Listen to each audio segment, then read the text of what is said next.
श्रीगुरुभ्यो नमः। हरि ओम। ओम वाङ्मे मनसि प्रतिष्ठिता मनो मे वाचि प्रतिष्ठितम् आविर्म एति वेदस्य मा आनीस्तः श्रुतं मे मा प्रहासीः अनेनाधीतेनाहोरात्रान् सन्दधामि ऋतं वदिष्यामि सत्यं वदिष्यामि तन्माम् अवतु तद्वक्तारमवतु अवतु माम् अवतु वक्तारम् अवतु वक्तारम्। ओम शांति शांति शांतिः।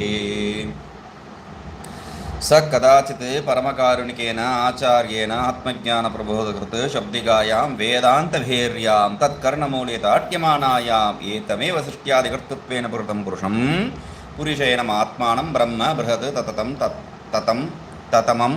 तततमं व्याप्ततमं परिपूर्णम् आकाशादिवत् प्रत्यबुध्यत अपश्यत। तो हम लोग देखे थे वो कैसा देखता है, वो ब्रह्म को कैसा समझता है, जैसा वेदांत प्रबोधक आचार्य उनका कान में जो है वेदांत का जो वाक्यों को बजाते हैं, तब जो है वो क्या समझता है, वो ब्रह्म है। वैसा नहीं समझता है। क्या बताए थे? तततमं व्याप्ततमं परिपूर्णम कथम इदं ब्रह्म मम आत्मन स्वरूपमिति। ये जो ब्रह्म यहाँ पर जो बताया गया है, ये मेरा गुरु के द्वारा, आचार्य के द्वारा जो बताया गया है, वो क्या है? मेरा स्वरूप है। इस रूप में जो है जानते हैं। तो इसमें जो है एक विषय सुबह जो है हम लोग विचार करते वक्त प्रातःकाल में एक विचार बताए थे कि वो जो कंप्यूटर इत्यादि को अवतार रूप में जो है मैं बताया था, वो कितने लोगों को समझ में आया क्या नहीं है वो बात नहीं है, मगर अंतिम में जाते वक्त जो है एक वाक्य यहाँ पर विचार चल रहा था, एक वाक्य आया था, मतलब ईश्वर को स्वीकार करने में जो है एक भेद। यहाँ पर मैं वेदांत पढ़ा रहा हूँ, आप जो है ये वेदांत समझ रहे हैं, तो ईश्वर का स्वरूप इत्यादि कुछ भी हम लोग स्वीकार नहीं करते हैं, केवल आत्म स्वरूप को मात्र स्वीकार करते हैं। वो आत्म स्वरूप अन्यत्र नहीं है, मैं ही हूँ, ये बात, इसमें दो बात है ही नहीं है, यही विषय है। मगर ईश्वर स्वरूप को हम नकार नहीं रहे हैं जब तक हमें दृष्टि, ये जो जगत का, ये जो द्वैत का भान है, तब तक ईश्वर इत्यादि को स्वीकार करना ही पड़ेगा। तो ये भी स्वीकार करेंगे, द्वैत को भी स्वीकार करेंगे और ईश्वर को भी नकारेंगे, ये बात नहीं चलता है। ये ढोंगीपन है, पाखंडीपन है, ये नहीं चलता है। जब जो है हम लोग रस्सी में सांप देखते हैं, सर्प रूपेण देखते हैं, तब उस सांप का जो है आकार विकार को देख के हम लोग वो कीदृशी सांप, किस प्रकार का सांप है, वो सब जो है हम लोग विचार करते हैं।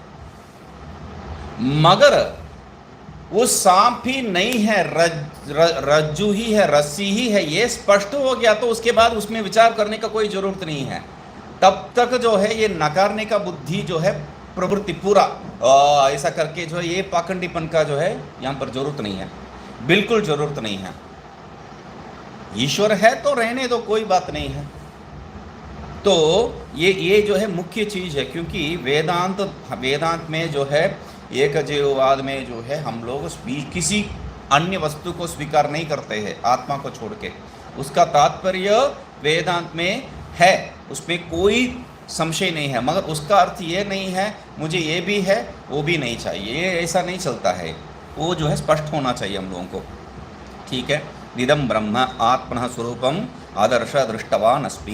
ये जो है ब्रह्म आत्मा का जो स्वरूप है उसको मैंने देखा।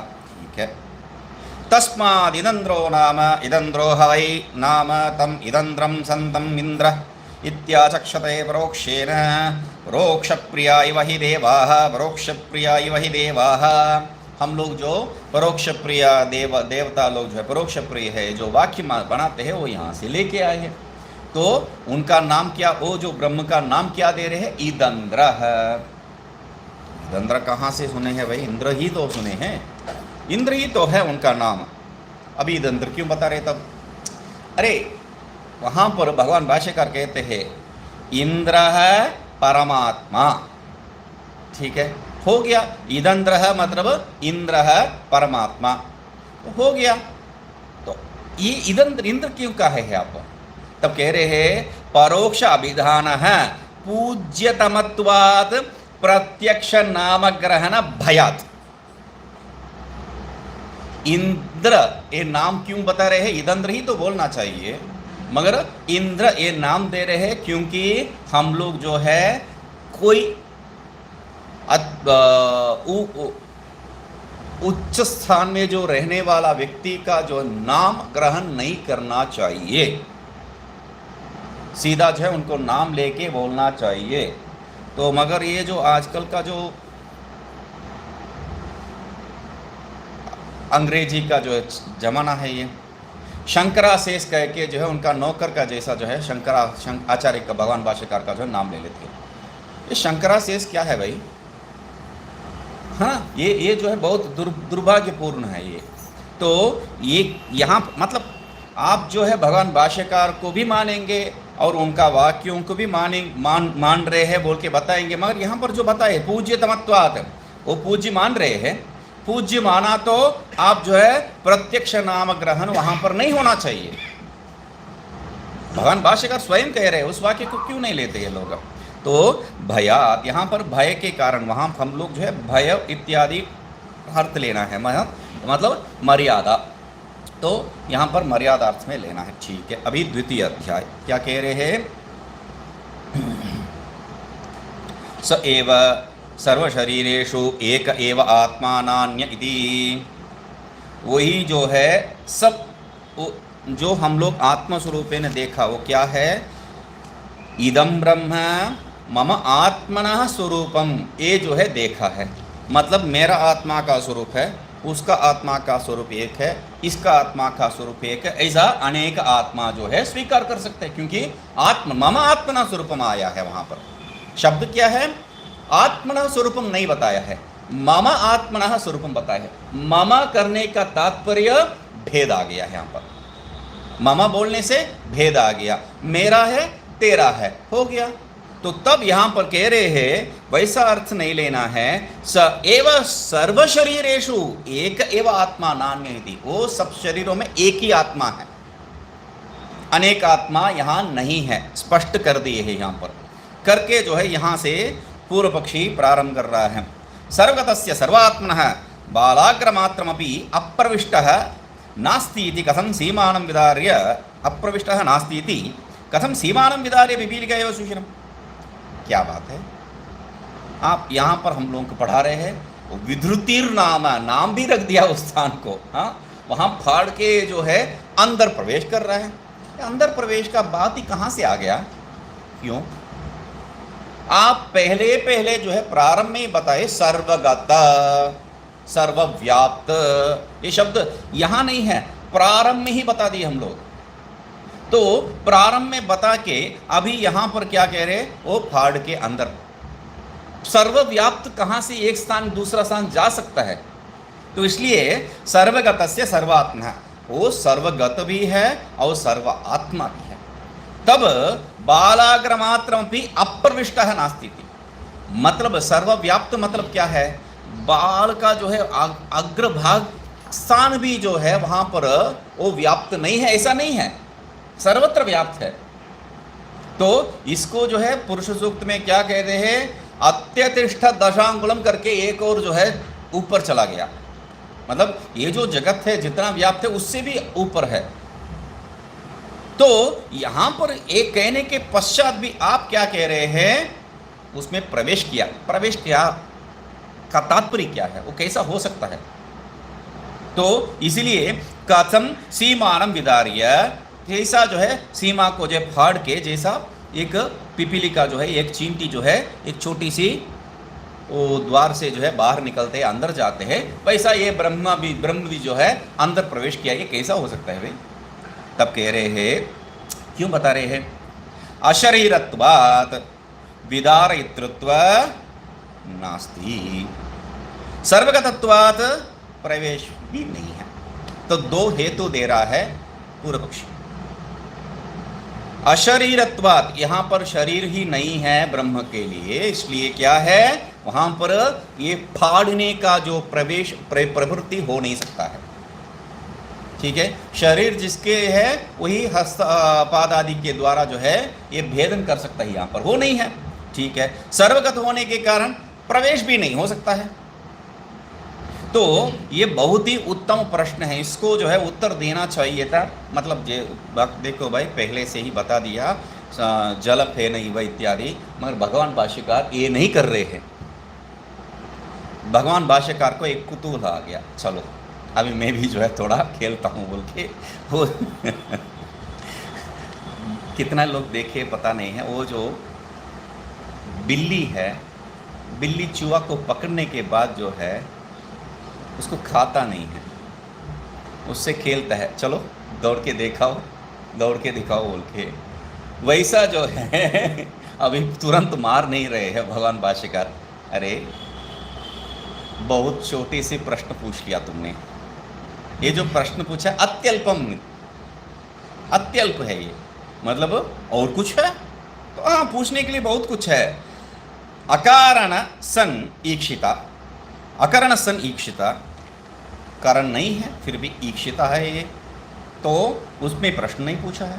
ठीक है, अनुपादाय किंचित लोकान असृजत, कुछ भी उपादान, ये सब हम लोग देख चुके हैं भाष्य में, ये प्रश्न पूछा नहीं, हम लोग देख चुके हैं, बता दिए हैं।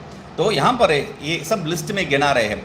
अनुपादाय किंचित लोकान सृजत, कुछ भी उपादान रहित ये जो है लोक को सृष्टि करता है, कैसा हो सकता है, वो प्रश्न पूछा नहीं तुमने। ठीक है, तीसरा, अद्भ्य पुरुषम समुद्धृत्य अमूर्छयत, जल से जो है वो वहां से निकाल के, वो वहां कुछ है ही नहीं है, तो मतलब ठोस पदार्थ होना चाहिए तभी उसमें जो है एक घनिष्ठ रूप आ सकता है, वहां कुछ है ही नहीं है, फिर भी वहां से सृष्टि किया है बताए। तो ये तीसरा है। चौथा क्या है, तस्य अभिध्यानाद मुखादि निर्भिन्नम, तो वो जो है एक बताने से ही जो है एक एक वहां से फाड़ के बाहर निकल रहा है, तो सुशिरमिव करके वो भी बताए थे। ठीक है, और यहाँ इसमें दिक्कत क्या है, जहाँ जहाँ से जो आना है वो आ जावे बोल के बताने से वो आ गया, मतलब ये क्यों नहीं आवेगा, क्योंकि मूर्त स्वरूप में ही ये जो विदारण इत्यादि जो है हो सकता है, यहाँ निर्भिन्नत्व इत्यादि हो सकता है, अमूर्त में जो है वो नहीं हो सकता है। और ध्यान भी क्या है, ध्यान करने से जो हो गया बोल मूर्त में ही तो हो सकता है, अमूर्त में ध्यान इत्यादि कहाँ से है, तो वो भी नहीं हो सकता है। तो पांचवा, मुखादिभ्यः च अग्न्यादयः लोकपालाः, मुख से जो है अग्नि इत्यादि लोकपाल उत्पन्न हुआ है बोल के बता रहे। मुख से अग्नि इत्यादि लोकपाल हुआ तो क्या है, मुंह जल जाएगा, वो नहीं हो रहा है, तो इसलिए वो प्रश्न पूछा नहीं तुमने। तेषां च अशनाय विवासादि संयोग्य मूर्त से अशनादि पिपास संयोजनम, तो उसको वो सब जो देवता का जो है देवताओं को अशना पिपासा से संयोजन किया। संयोग कहाँ हो सकता है, मूर्त में ही हो सकता है, तो अमूर्त में कहाँ से हो सकता है। और अमूर्त में मतलब ये सब को मूर्त रूप में ले लिया तो, अरे अशना पिपासा तो मूर्त रूप नहीं है ना, उसको कहाँ से किसके साथ जोड़ोगे। यदि हम लोग जो है तत्त लोकपाल को जो है मूर्त रूप में स्वीकार कर दिया तो भी अशना पिपासा जो है मूर्त रूप नहीं है, दो मूर्त रूप में ही संयोग हो सकता है, एक अमूर्त होने से भी जो है वहां पर संयोग नहीं बन सकता, इसलिए वो भी नहीं हो सकता है। ठीक है, तो आगे तदायतन प्रार्थनम, वो जो है सब मेरे लिए एक जगह बता दो भाई, मेरे लिए एक जगह बता दो भाई, प्रार्थना कर रहे हैं, तो वो भी नहीं हो सकता है, क्योंकि वहां क्या कर रहा है, प्रार्थना करने के बाद ये लोग क्या कर रहे हैं, ईश्वर क्या किया, लेके आया गाय इत्यादि को। आनयन कहाँ से हो सकता है, शरीर होने से जो है शरीर वाला लेके आ सकता है कोई चीज, अशरीर कहाँ से गाय इत्यादि लेके आ सकता है, आनयन हो नहीं सकता है। ठीक है, आठवां, तदर्थम गवादि प्रदर्शनम अशरीरत्वात् अयोगः, तो हाँ शरीरवत् आनयन अभव, शरीर होने से जो है आनयन नहीं हो सकता है, वही हेतु यहाँ पर भी दे रहे हैं। उसके लिए जो है गवादि इत्यादि प्रदर्शन करना भी जो है नहीं हो सकता है। तेषाम यथायतन प्रवेशनम, तो जहाँ जहाँ वो जो दोनों जो है यहाँ जहाँ जहाँ उनका वो जो इंद्रिय लोकपाल जो है वो जहाँ जहाँ उनका अपना अपना स्थान है वहाँ जाके प्रवेश कर दिया बोल के बता रहे हैं, वो नहीं हो सकता है क्योंकि वह भी अशरीर और अमूर्त दोनों हैं, तो इसलिए उनका प्रवेश भी नहीं हो सकता है। तो आगे 10वां, सृष्टस्य अन्नस्य पलायनम। सृष्टि अन्न, चलो ये सब जो है स्वीकार कर दिया अभी, तो अन्न सृष्टि किया है और अन्न क्या है, यहाँ से भाग रहा है, तो कहाँ से हो सकता है, क्यों नहीं हो सकता है। फिर अचेतनस्य अनुभवते हेतु, यहाँ अमूर्त नहीं है, मूर्त रूप से बताए है ठोस, ठोस तो भाग सकता है अभी, तो फिर भी जो है अचेतन स्वरूप है वो अन्न। अचेतन अन्न कहाँ से भाग जाएगा, अचेतन अन्न भाग जाने से जो है हम कोई खा ही नहीं सकते कुछ। तो 11वां, वागादिभिः तज्जिगृक्षा, वाग इत्यादि को जो उसको ग्रहण करने का इच्छा, तो इच्छा कहाँ से आ सकता है, पहले वो जड़ है, ठीक है, उसमें सामर्थ्य भी स्वीकार कर लिया तो भी हस्तादि से ग्रहण हो सकता है, वाग आदि से कहाँ से ग्रहण हो सकता है, तो वो भी नहीं हो सकता। मतलब इतना, ये 11 जो है, एक ही प्रश्न पूछा है ना, मेरे पास 11 प्रश्न है, ये सब पूछना चाहिए था तुम्हें। हाँ ठीक है, वो सब मैं बाद में पूछने के लिए सोच रहा था, आपको पहले इसका उत्तर देना था क्योंकि ये चालाक लोग क्या करते हैं, कुछ हम लोग पूछ लिया, अरे ये साइकिल का टायर है या जो है, एक हुआ था ऋषिकेश पे, क्या है, जो जिनका जो है शरीर निकल चुका है, वो शरीर शांत हो गया, वो महात्मा मेरा चेला जो है वो दूसरे को बता रहा है, उनका साइकिल था, तो साइकिल चल नहीं रहा था, तो उसमें कुछ गड़बड़ था, तो उन्होंने बताया ये बेकार की क्या है, आगे वाला चक्कर को जो है पीछे डालो, पीछे वाला चक्कर को जो है आगे डालो, हो गया बात। हाँ, खर्चा करने का जरूरत नहीं है, ये ठीक है, तो आगे का पन्ना भैया, पीछे पीछे का भैया आगे, ठीक है। तो वहाँ से दुकान में जाके बताए, दुकानदार कान भर के सुनाया कहाँ से इसको उसमें इसमें डाल सकते हैं, हाँ वो पूरा एक सेट है, तो इनको जो है दिमाग खराब हो गया आके, तुम क्यों ऐसा बेकार की जो है सलाह दे रहे हो, क्योंकि ये बता रहे थे क्या है, मैं ये सब सेटिंग किया हूँ, तो वहाँ से आने के बाद तुम, अरे आपको मालूम है कि नहीं है, वो परीक्षा कर रहा था मैं, 4 लोगों का उत्तर है ये, कुछ उल्टा भी गलत भी बोल दिया तो भी हम उनको जो है पकड़ लिया, तो कैसा गलत बोल दिया, अरे आपको पता है कि नहीं है, वो टेस्ट कर रहा था बस उतना ही है बोल के वो निकल जाते हैं। तो वैसा जो है यहाँ पर ये पूर्व पक्षी भी, मुझे मालूम है वो सब आगे आएगा वो सब प्रश्न, चलो एक ही साथ सबको जो है बता रहे हैं, एतत् सर्वं सीमा विदारण प्रवेश समय सर्वम असंगतम करके जो है ये सब जो है सीमा विदार्य प्रवेश, ये सब प्रश्न वहाँ पर असंगत को दिखा रहा है, एक प्रश्न नहीं है, इतना प्रश्न है सीमा विदारण के लिए। तो पूर्व पक्षी ठीक है, आप जो बता रहे हैं ठीक सही है, सर्वमेव अनुपपन्नम, यही बात बोल रहा था मैं, हाँ वही है, जो बताए वो सब गलत ही है, वो नहीं हो सकता है, मुझे मालूम है, ठीक है। तब सिद्धांति बोल रहे हैं, आत्मबोधार्थ मात्रस्य विवक्षितत्वात् अर्थवादः सर्वः अयम्, सर्वो अयम अर्थवादः, ये सब जो है अर्थवाद मात्र है, सृष्टि के बारे में कुछ पढ़ाया नहीं जा रहा है, ये दिमाग की, मतलब पहले क्या बताया मैंने, ये सृष्टि जब तक दिखाई पड़ता है तब तक ईश्वर को मानना है, ईश्वर सृष्टि रूप में इसको देखना है, मगर वेदांती होना है तो, पक्का वेदांती होना है तो ये दिमाग में जो है बिठाना है, क्या है, सर्वोऽयं अर्थवादः, अयम सर्व अर्थवाद एव, ये सब अर्थवाद ही है, यहाँ पर सृष्टि वृष्टि कुछ नहीं हुआ है, यहाँ पर सृष्टि है ही नहीं है, तो इसलिए आत्मबोध, फिर क्यों ये सब बता रहे हो, आत्मबोधार्थ मात्र से विवक्षितत्वात्, आत्मबोध के लिए ही ये सब जो है बताए गए हैं, मात्र उसके लिए। वो कैसा आत्मबोध हो जाएगा? गलत गलत पढ़ाने से जो है आत्मबोध कैसा हो जाएगा? ये प्रश्न भी पूछना चाहिए हम लोगों को। सीधे प्रश्न हो, जो प्रश्न था आत्मा क्या है उसके बारे में बता दिए, उसको छोड़ के ये कहानी बता के हम लोगों को घुमा के उसके बाद जो बता रहे ये सब जो है बेकार की बात है। ये कोई तरीका है? तब ये क्या है, गणित में जब हम लोग कुछ सिद्ध करने के लिए कोशिश करते हैं, एक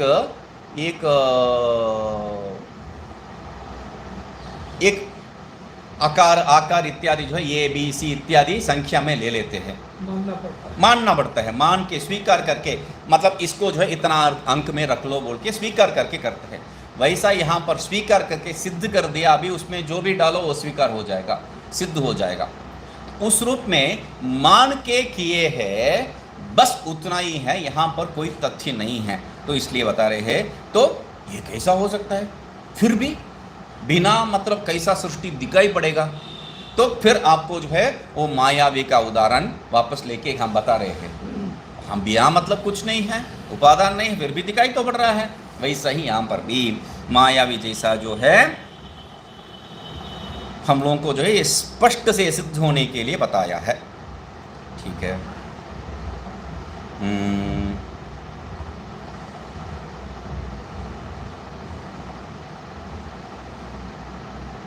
यहाँ पर ये ठीक है, कुछ तो फल होना चाहिए, इतना तो श्रुति जो है इतना समय जो है व्यर्थ कर रही है अपना, तो इसमें कुछ तो फल निकलना चाहिए। तो ये करके जो है कुछ फल निकालने के लिए यहाँ पर जो प्रवृत्ति करेंगे उनके लिए बता रहे भगवान भाष्यकार, इसमें कोई फल सृष्टि आख्यायिका में कोई फल नहीं है। क्यों? अंतिम में बता रहे हैं ऐक्यात्म ज्ञानात् अमृतत्वम, यही जो है वेदांत का सिद्धांत है। ऐक्यात्म ज्ञानात् अमृतत्वम, इसलिए सृष्टि वाक्य में कोई फल ढूंढने का जरूरत ही नहीं है, ये कहानी में कोई फल ढूंढने का जरूरत नहीं है, तात्पर्य ही नहीं है ये। ठीक है। यहाँ से लेके जो है पहले भी ये एक संग्रह दिया था मैंने, उस संग्रह का जो है विचार आ रहा है यहाँ पर। मतलब पूर्व पक्षी कुछ प्रश्न पूछ रहा है, ठीक है भाई, यहाँ पर जीव और ईश्वर निर्विशेष रूप से जो है आत्मा जीव और ईश्वर दोनों प्रकार का है, तो निर्विशेष, तो ये जो है पूर्व पक्षी का दावा जैसा है। पूर्व पक्षी बता रहे हैं देखो, हाँ मुझे समझ में आ रहा है, ये जो है जीव और ईश्वर रूप में जो बता रहे हो वो निर्विशेष रूप है, हाँ ये समझ में आ रहा है मुझे। सिद्धांति, क्योंकि यहाँ पर क्या है, सिद्धांति कौन है, पूर्व पक्षी कौन है, ये बहुत ही जटिल है।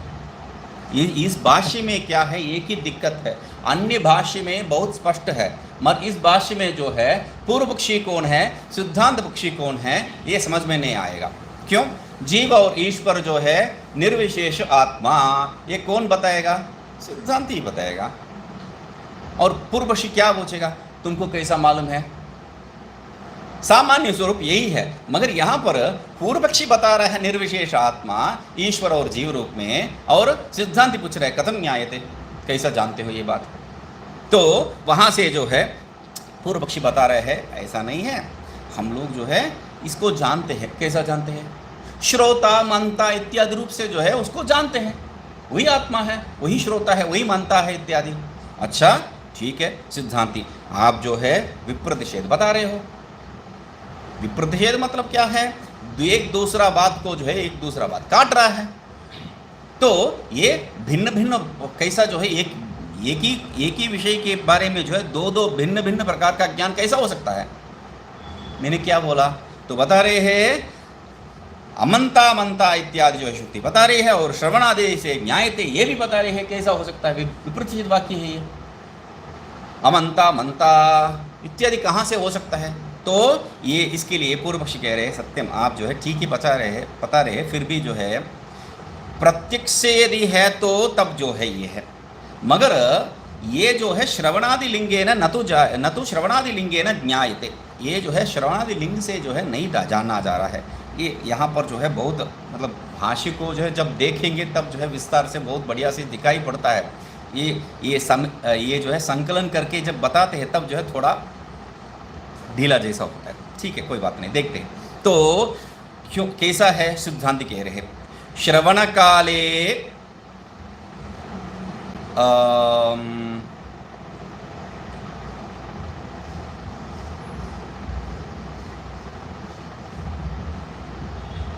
हाँ, तो आप जो जो बता रहे हैं श्रवणादि लिंगेन नहीं है, ये प्रत्यक्षेन इत्यादि जो बता रहे हैं वो नहीं हो सकता, क्योंकि श्रवण जब करते हैं तब जो है मनन नहीं होता है, मनन जब करते हैं तब श्रवण नहीं होता है। तो या तो आप क्या बात मान रहे हैं, युगपत श्रवण और मनन मान रहे हैं, या क्रमेण श्रवण और मनन मान रहे हैं, ये तो बताना पड़ेगा आपको। तो इसमें क्या दिक्कत है? तो कह रहे हैं तब सर्वे क्रिया सर्वकर्तृका क्रियात्वात् यन्नैवं तन्नैवं, ये हेतु हम लोग इसमें ढूंढ के निकाले थे, तो वो बता रहे हैं। तो क्या है? सब क्रिया, तब ऐसा जो है यदि आप श्रवण और मनन को जो है एक ही उसमें मान लिया तो क्या है, सब क्रिया जो है, इसका हेतु क्या है? सब क्रिया है सकर्तृक, कोई कर्ता होना ही चाहिए क्रिया के लिए। क्यों? क्रिया होने के कारण, जो क्रिया नहीं है उसमें कर्ता कोई नहीं होगा, ये तो बात है। तो इसलिए जो है ये जो भी इंद्रियों से ग्रहण करने वाला है वो सब जो है पंचेंद्रिय के द्वारा ग्रहण करने वाला है, और मंतव्य जो स्वरूप है उसको छोड़ के अन्यत्र जो है मनन व्यापार ही नहीं हो सकता है। ठीक है, पूर्व पक्षी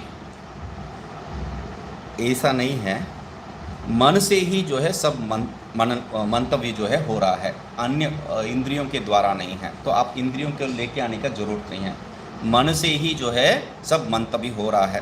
ठीक है, तो इसलिए मनसः, आपको कैसा मालूम है? मनसः वशे सर्वमिदं प्रयोग है, सब मन के अधीन है।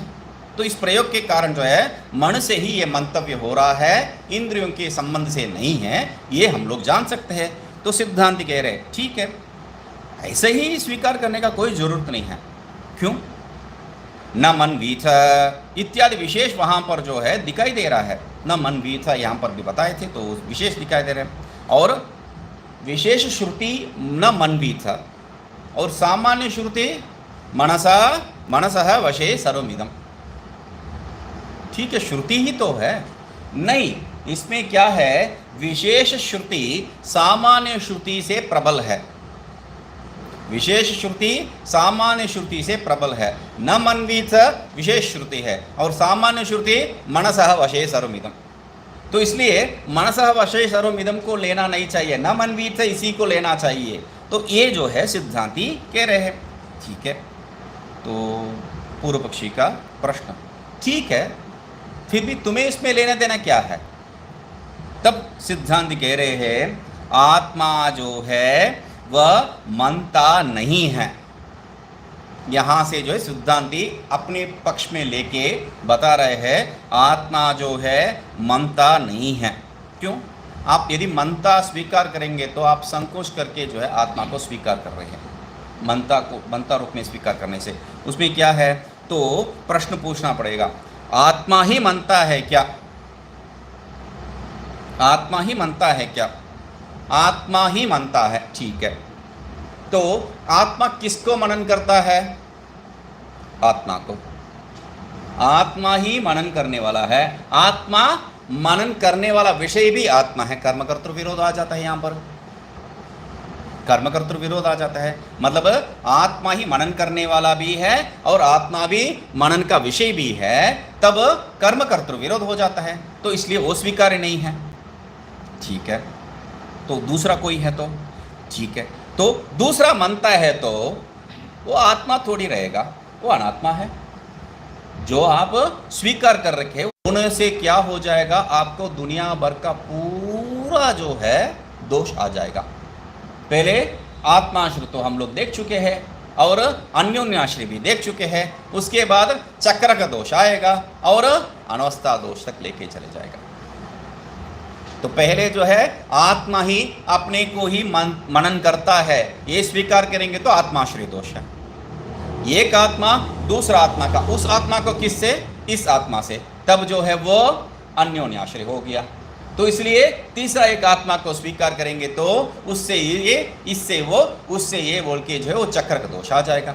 तो इससे बचने के लिए आप इससे उससे उससे करके कहेंगे तो आत्मा का कोई सीमा ही नहीं रहेगा। सीमानम विदार्य नहीं है, सीमा विदार्य हो जाएगा। तो इसलिए ये नहीं हो सकता है। और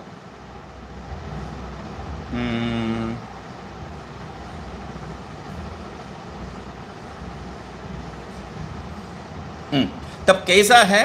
तो कह रहे हैं यहां पर जो है प्रदीप प्रकाशवत, यहां पर जो है प्रकाश और प्रकाशन, वो जो भेद यहाँ पर वैसा हम लोग नहीं मानते हैं। ये सब जो है आप यदि आप स्वीकार करेंगे तो नहीं नहीं नहीं, प्रदीप जैसा है आत्मा, आत्मा प्रदीप जैसा है और ये सब प्रकाश है, इसलिए ऐसा यदि स्वीकार करेंगे तो भी जो है द्वैत आ ही जाएगा। इसलिए वो स्वीकार नहीं करके जो उसको सब निकाल देते हैं। ठीक है, सेम दोष, वही दोष आएगा बोल के। ठीक है, तब किसकी कैसा जो है समझ लेंगे इसको? प्रत्यक्ष से ये समझ नहीं आएगा। अनुमान से मतलब कोई लिंग नहीं है, तो प्रत्यक्ष से भी नहीं समझ में आएगा आत्मा निर्विशेष स्वरूप, और अनुमान से भी समझ में नहीं आने वाला है, तो कैसा इस आत्मा को समझेंगे आप? तो इसलिए जो, और श्रुति कैसा कह सकते हैं, स में आत्मा, स में आत्मा, वो कैसा समझा? स में आत्मा करके वो कैसा जो है समझ सकता है? क्यों? यहाँ पर प्रत्यक्ष का कोई स्वरूप नहीं है और लिंग भी नहीं है अनुमान से जो है इसको समझने के लिए। तो इसलिए श्रोता मंता इत्यादि जो प्रयोग है वहां पर वो कैसा बन सकता है?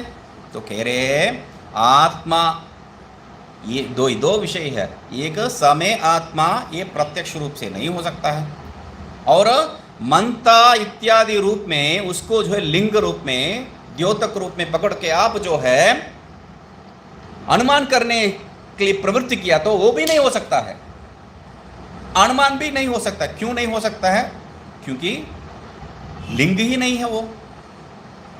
तो हम लोग क्या है ये, तब समय आत्मा उसको जो है छोड़िए, मंता ये जो स्वरूप इसको लेना है, श्रोता मंता ये जो श्रुति ने बताए हैं उसको जो है लेना है। वो उसको कैसा समझेंगे? तो सिद्धांत कहते हैं आत्मा जो है नित्य श्रोता है, आत्मा में नित्य श्रोतृत्व है, इसलिए ये दोष मंता इत्यादि जो है, श्रोता मंता इत्यादि दोष वहां पर नहीं लगेगा। तो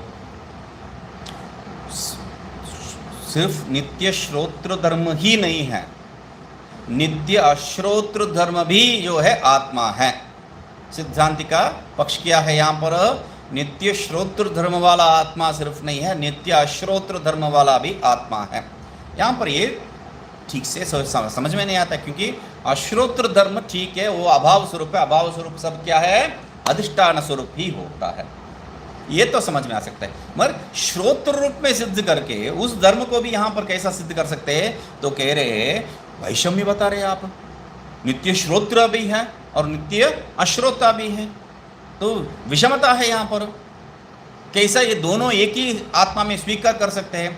तब यहाँ पर सिद्धांत कह रहे हैं देखो, वो जब श्रोता है तब मनता नहीं है, जब मनता है वैसे तब श्रोता नहीं है। जैसा देवदत्ता, देवदत्त जब मनता है तब श्रोता नहीं है, जब श्रोता है तब मनता नहीं, ये तो स्वीकार ही करते हैं। वैसा ही देवदत्त का जो स्थिति गमनवत, देवदत्त बैठा है तो जा नहीं सकता है, घूम नहीं सकता है, तो चल नहीं सकता है, तो जो चल रहा है देवदत्त मतलब वो बैठा नहीं रहा है। तो वैसा ही यहाँ पर भी जो है दो भेद दिखाई पड़ता है। तो वहाँ पर प्रेक्षक, यहाँ पर सिद्धांति नहीं है, पूर्व पक्ष नहीं है, एक प्रेक्षक आके बीच में बोल रहा है देखो भाई, यदि कादाचित मतलब कभी कभी होता है, कभी कभी वो सुनता है, कभी कभी नहीं सुनता, ये ऐसा यदि स्वीकार करेंगे तो आप ही जो है नान्यत किंचन मिशत करके जो है सबको अब निराकरण कर दिया है, मिथ्या स्वरूप है वो। कादाचित खेत मतलब मिथ्या है, मृषा है, तो उस वैसा स्वरूप में कैसा आप स्वीकार कर सकते हैं? तो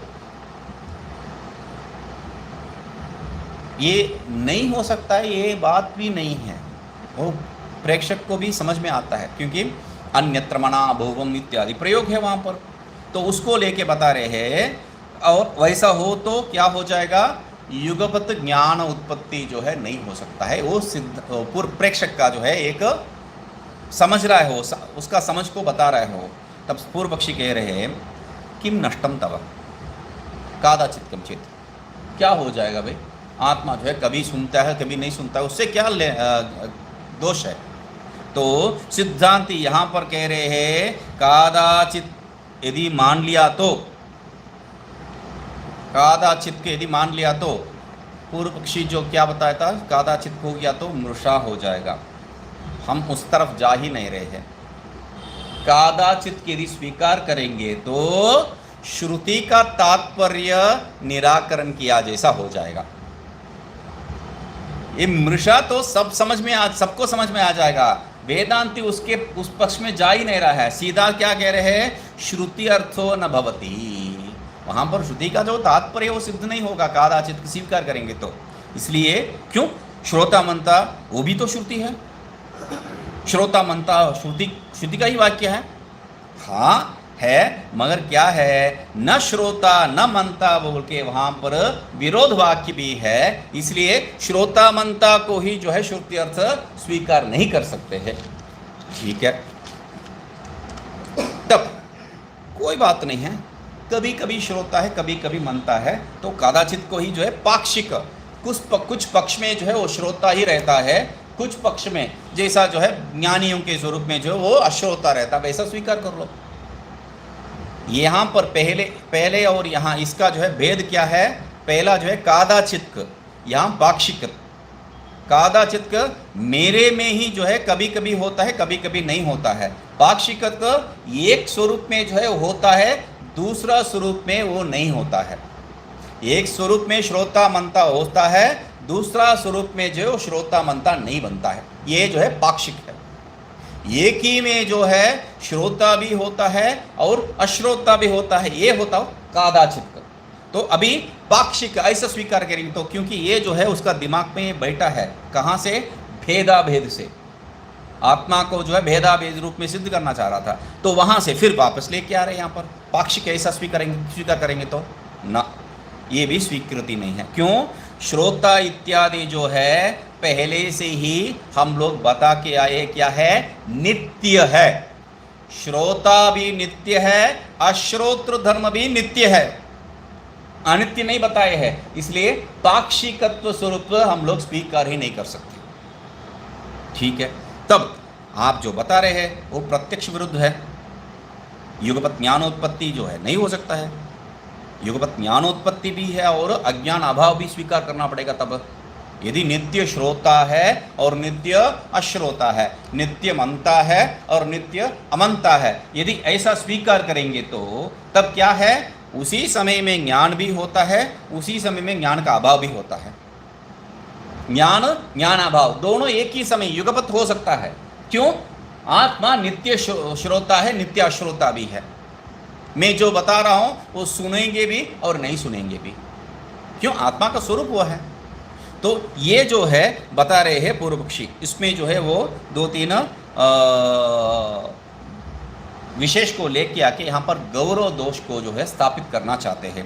तो नित्यगतम नित्यम, वहाँ पर हम लोग तर्क में पढ़े थे, नित्यगतम नित्यम अनित्यगतम अनित्यम बोल के परमाणु का जो स्वरूप देखे है, वैसा जो है यहाँ पर भी नित्य में जैसे संबंध होता है वो नित्य है, अनित्य में जो संबंध होता है वैसा अनित्य है। वो नित्य और अनित्य का जो है हम लोग अर्थ निकाल सकते इत्यादि जो है वो लेके आता है। हमारा सिद्धांत क्या है, गौरव दोष तुम कितना भी जो है यहाँ पर लगाओ, गौरव दोष हम लोगों से स्वीकृति हो सकता है कि नहीं हो सकता है, गौरव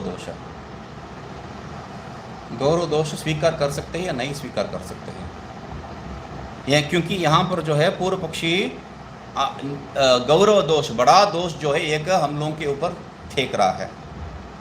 इसको स्वीकार करने से वेदांत चौपट, क्योंकि बड़ा दोष है वो, गौरव मतलब बड़ा ही तो है, तो बड़ा दोष है, उसको स्वीकार करने से जो है पूरा वेदांत चौपट हो जाएगा। तो नहीं, वो गौरव दोष नहीं है, मतलब उसका तात्पर्य ऐसा निकालना है, वेदांती ये सब जो है भाग नहीं रहा है, यहाँ पर वेदांती जो है पूर्ण कर रहे हैं ये विचार को करते वक्त क्या कह रहे हैं, प्रामाणिक गौरवम न दोषाय। सिद्धांत पक्ष ये है, गौरव दोष आप कुछ भी दोष लगाओ कोई दिक्कत नहीं है, यदि प्रमाण है तो वैदिक में वेद में तो दोष नहीं है। ये जो है टिक के बैठने का एक वाक्य है, प्रामाणिकम गौरवम न दोषाय। क्योंकि ये जो वाक्य में हम लोगों को विश्वास नहीं है, इसलिए जो विश्वास का जो लक्षण बताए हैं श्रुति और गुरु का जो वाक्य में विश्वास, वही श्रद्धा बताए थे, श्रद्धा विश्वास एक ही है, तो श्रद्धा जो बताए थे वो क्यों नहीं हो रहा है, क्योंकि ये जो वाक्य वहाँ दोष युक्त है, इसके लिए कुछ रास्ता ढूंढना है बोल के हम रास्ता ढूंढने के लिए बैठे हैं। रास्ता ढूंढने का कोई जरूरत नहीं, वेद में बताया तो वेद में बताया है, हो गया। इसलिए प्रामाणिक गौरवम न दोषाय मुख्य हेतु है, वो देख के जो है वहां पर बताते हैं दृष्टेर दृष्टा इत्यादि श्रुति है और अनुभव में भी है, लोक में कैसा देखता भी है और नहीं देखता भी है। कब कोई दोष युक्त होने से, तिमरादि दोष युक्त होने से देख नहीं पा रहा है, देखने वाला वही व्यक्ति देख नहीं पा रहा है, और तिमरादि हट गया तो देख रहा है वही व्यक्ति। तो ये सब जो है वैदिक वेद में भी है दृष्टार दृष्टेर दृष्टा इत्यादि वाक्य, और लोक में भी प्रवृत्ति है तिमिरादि दोष युक्त। तो इसलिए वो यहाँ पर वैसा दोष सब जो है यहाँ पर लगा नहीं सकते हैं। और चक्षुरादि दृष्टि में जो है ये अनित्यत्व जो विषय जो है विचार देखते हैं हम लोग, नष्टा दृष्टि ही जाता दृष्टि इत्यादि। तो इसलिए आत्मा में ये सब जो है नित्य स्वरूप है, और साधक बाधक न्याय से जो है आत्मा का दृष्टि जो है नित्य भी स्वीकार किया गया है और अनित्य भी स्वीकार किया है। इसलिए जीवेश्वरादि का भेद, क्योंकि वो वहाँ प्रारंभ किया था ये जो विचार को, आत्मा जीव और ईश्वर स्वरूप दो स्वरूप है, कथम न्यायते, पूर्व पक्षी वेदांत का जो वेदांति का प्रश्न था।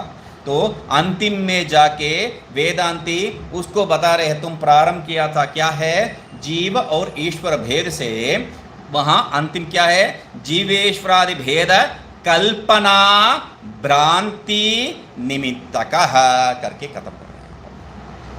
ये जो भी जीवेश्वरादि भेद जो कल्पना कर रहे हो, ये जो है भ्रांति निमित्तक ही है, कुछ नहीं है।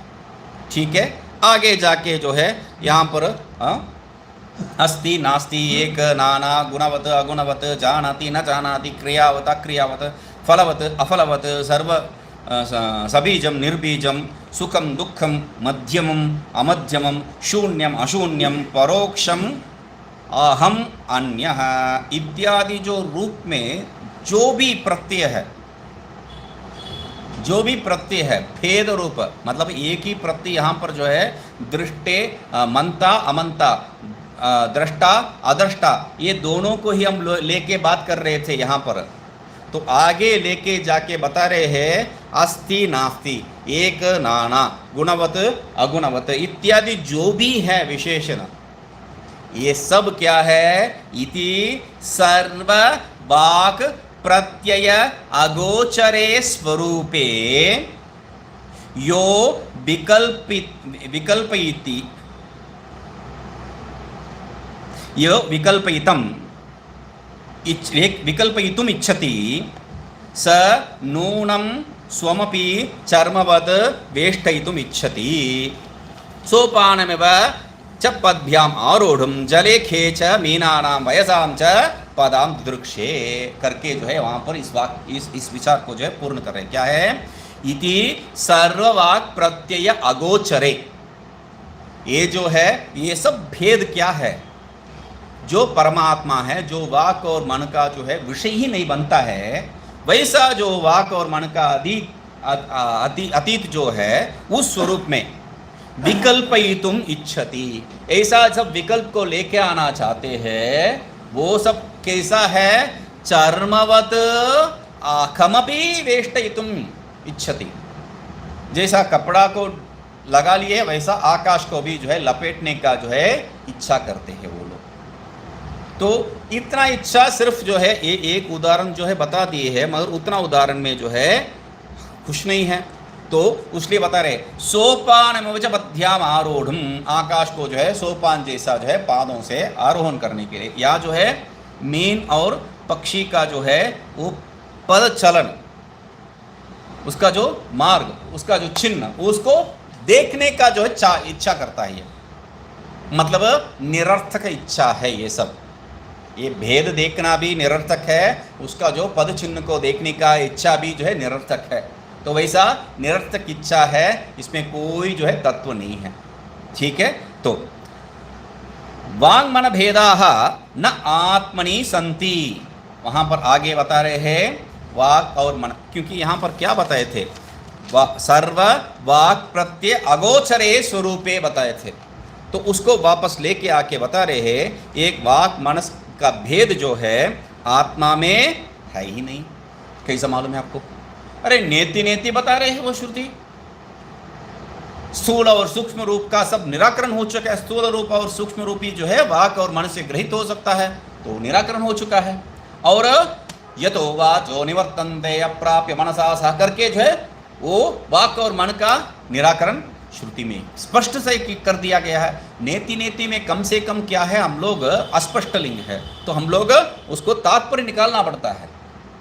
वो स्थूल को और सूक्ष्म, वहां पर स्पष्ट कुछ नहीं है। हम लोग पूर्व वाक्य को लेके सूक्ष्म स्थूल को और सूक्ष्म को निराकरण करता है बोल के हम लोग अर्थतः समझते हैं, मगर स्पष्ट शब्दशः जो बता रही है श्रुति, यतो वाचो निवर्तन्ते अप्राप्य मनसा सह करके, वाक और मन जहां से लौट के वापस आता है बिना पकड़ के। तो ये जो वाक्य तो बहुत बढ़िया है, बहुत अच्छा बताए थे आपने। हाँ, समझ में आ गया? नहीं नहीं नहीं नहीं, प्रश्न है अभी। प्रश्न क्या है? उपनिषद का पहला मंत्र क्या है? समय आत्मा, वाक और मन का अगोचर विषय को वो मेरा आत्मा करके जो है कैसा आप कह सकते हैं?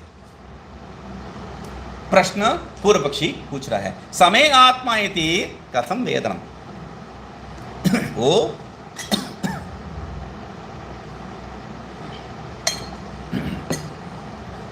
मेरा आत्मा है, ऐसा जो है अब कैसा अनुभव में लेके आए हैं उसको, वेदनम अनुभव, कैसा अनुभव जो है अब अभिव्यक्त कर रहे हो।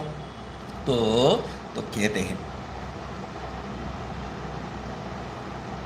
श्रुति का जो है प्रवृत्ति कैसा है समझ लीजिए। मतलब वहां पर एक कहानी बता के हम लोगों को समझने का प्रवृत्ति कर रहे हैं भगवान भाष्यकार। क्या है? कोई कुछ गलती कर दिए है, तो गलती करने वालों को तुम जो है एकदम बेकार की है, धिक्त्वा करके जो है हम लोग उनको जो है निराकरण करते हैं। अभी मुंह मुझे जो है दिखाओ मत कह देते हैं हम लोग। मतलब वो फिर लौट के वापस आया तो हम उनसे व्यवहार नहीं करेंगे क्या? ऐसा नहीं है, कह देते उस समय। तो वैसा निराकरण करने वाला वाक्य में जो है कोई अधिक मजबूत तात्पर्य नहीं है। वैसा यहां पर भी जो है श्रुति क्या है, एक प्रयोग करती है। क्या है? ना नासी त्वम अमनुष्यः। यहां पर जो है ब्रह्म कैसा, श्रुति जो है ब्रह्म को कैसा समझा रही है उसको बता रहे हैं। पहले क्या है, तुम एकदम बेकार, धिक बोल के जो है उनको धिक्कार कर रही है श्रुति।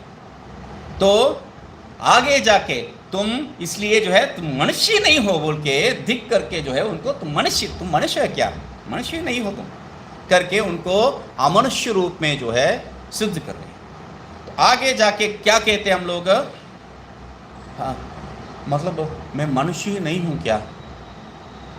यदि वैसा प्रश्न उनको जो है हम लोग, क्योंकि एक मर्यादा व्यक्ति जो है वो कह रहा है तुम मनुष्य ही नहीं हो बोल के, तब इसको जो है संशय आ जाता है। तब जाके गुरुजी आप बताइए मैं मनुष्य हूं कि नहीं? तो गुरुजी बताते हैं नास्ति त्वम अमनुष्यः।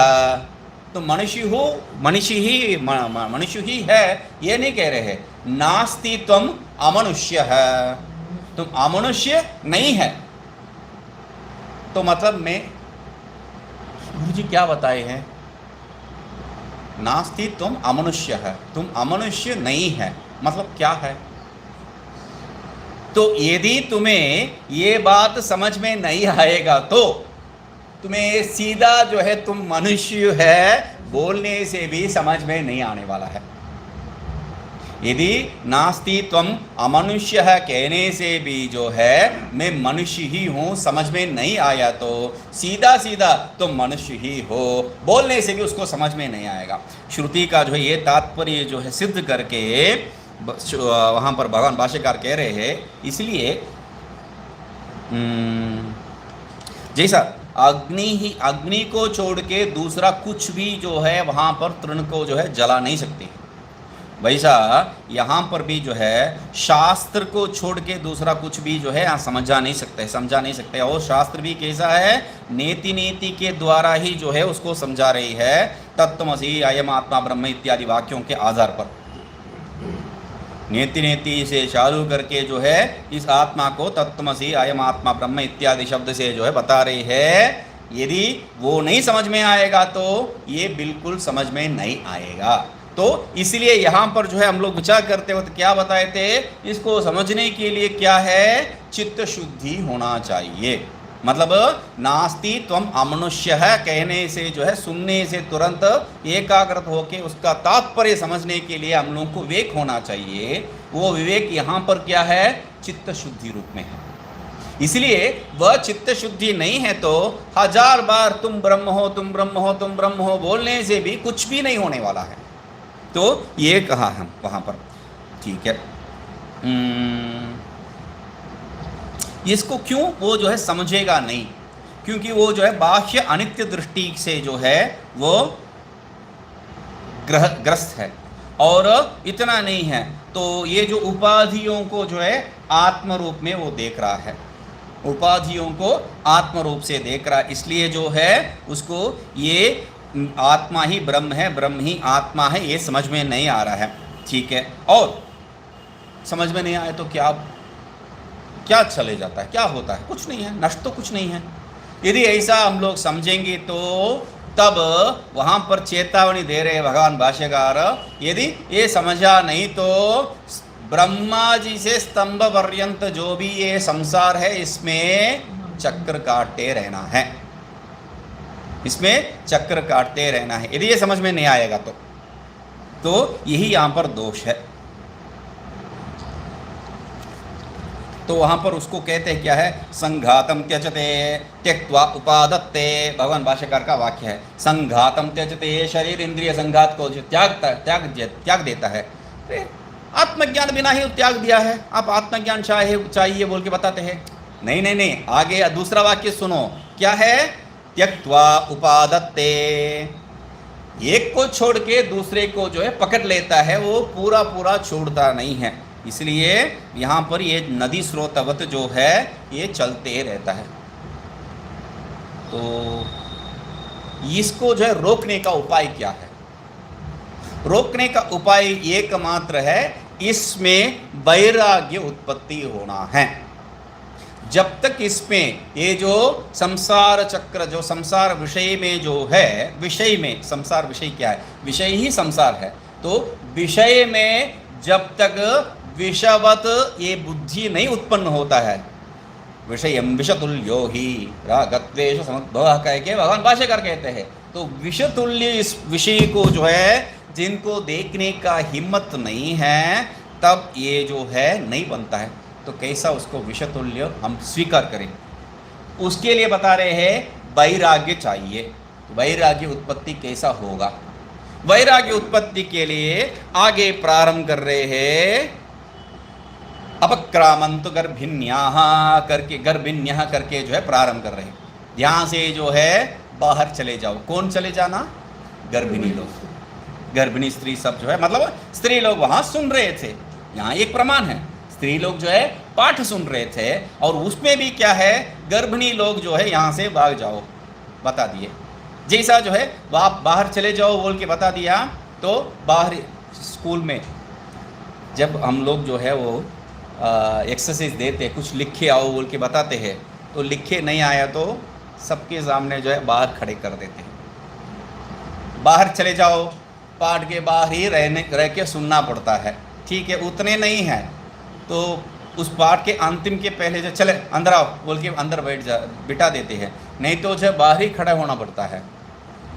उस दिन नहीं है, सब दिन वो चलेगा क्या, वो नहीं है। मतलब जो बताया बाहर भेजने का वही जो है अंदर आने के लिए भी बताना पड़ेगा, क्योंकि अगले पार्ट में भी बाहर है, तुम क्यों बाहर खड़े हो, अंदर आ जाओ। नहीं, वो मिस जो है वो टीचर जो है बता के गया है जो भी है ना, तो उनको बोलना पड़ेगा चलो इनको जो है अंदर आने के लिए बताओ। तो यहाँ पर गुरुजी जो है ये दोष नहीं कर रहे हैं, अपक्रामंतु गर्भिण्य करने के बाद जो है अंतिम में अंदर भी आ जाओ बोल के जो है बता भी देते हैं, वही जो है उसको क्लियर भी कर देते हैं। अभी यहाँ पर ये जो वाक्य पढ़ रहे हैं हम लोग, ये गर्भ कैसा होता है या जो है वो बच्चा कैसा बनता है इसका विचार नहीं है यहाँ पर, इसलिए स्पष्ट कर दिए है वैराग्य उत्पत्ति अर्थम। तो ये मंत्र को आप बार बार पढ़िए, इसमें वैराग्य उत्पत्ति के लिए कोई चीज़ दिखाई देगा क्या, दिखाई दे रहा है तो आश्चर्य है। यहाँ पर कोई वैराग्य विषय है ही नहीं है, सीधा सीधा मंत्र है, उसमें सीधा सीधा क्या है, कैसा सृष्टि उत्पत्ति, बच्चा कैसा हो रहा है, बस उतना ही है। इसमें वैराग्य का विषय ही क्या है, इसको हम लोग जो है आराम से कल देखते हैं। ओम पूर्णमदः पूर्णमिदं पूर्णात् पूर्णमुदच्यते पूर्णस्य पूर्णमादाय पूर्णमेवावशिष्यते।